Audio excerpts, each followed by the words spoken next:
We would like to tell you about 4 papers that will be published in the March issue of the Journal of Vascular Surgery, Venous and Lymphatic Disorders. We hope that you will recognize the excellent quality of the JVS-VL and subscribe to the best venous journal published. Our first paper, Catheter-Directed Ultrasound-Assisted Thrombolysis, is a safe and effective treatment for pulmonary embolism, even in high-risk patients, by the Cardiovascular Care Group of Westfield, New Jersey, was presented at the annual meeting of the Society for Vascular Surgery in 2016.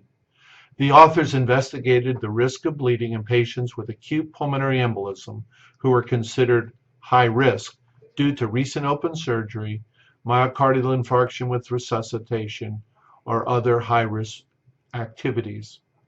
These patients, who had low oxygenation and high pulmonary artery pressures with dilated right ventricles, underwent catheter-directed pulmonary thrombolysis.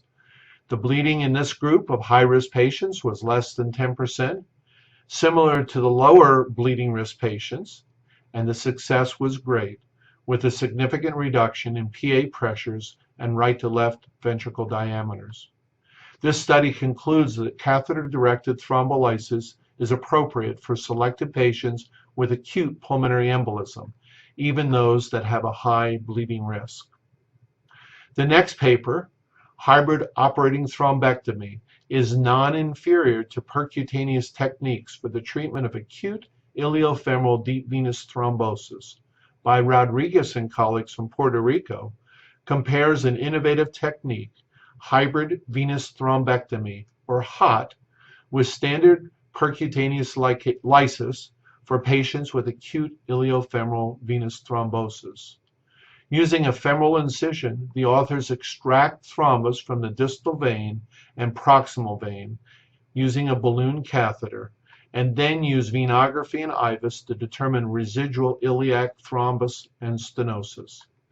They then either stent or angioplasty any residual stenosis of greater than 50%. Although the study did not randomize their series of 70 patients, there was a relatively equal distribution between the 2 procedures, HOT and traditional thrombolysis. Patients who underwent HOT all had a greater than 80% resolution of thrombus, shorter hospital length of stays, and less bleeding. Long-term results of HOT were comparable to lysis. Another very interesting paper, Robotic Inferior Vena Cava Surgery, by Davila and colleagues from Mayo Clinic in Scottsdale, Arizona, reports on the use of the robot to resect renal cell tumors that extend into the vena cava, as well as extracting vena cava filters that cannot be retrieved endovascularly. The authors have beautiful illustrations of their technique, which uses similar principles to open surgery, with proximal and distal control using vessel loops of all major veins. The vena cava is then opened and the tumor or filter is extracted. In their 10 patients, they had 100% survival, complete tumor resection and filter removal, no intraoperative blood transfusion, and early discharge from the hospital at a mean of 3.5 days. The major limiting factor in their technique is tumor that extends above the hepatic veins. For institutions with a large volume of renal cell cancers, this technique seems to be associated with normal blood loss, a shorter recovery, and equal survival.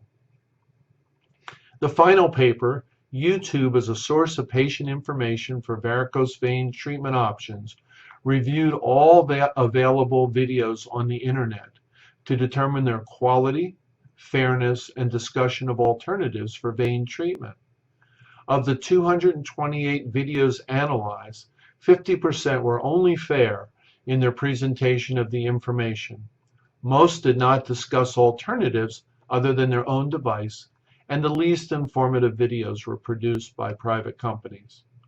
The authors conclude that internet videos are not a good place for patients to receive information about venous procedures. We hope that you enjoy reading each of these papers and the many other excellent ones in the March issue of the Journal of Vascular Surgery, Venous and Lymphatic Disorders. Thank you.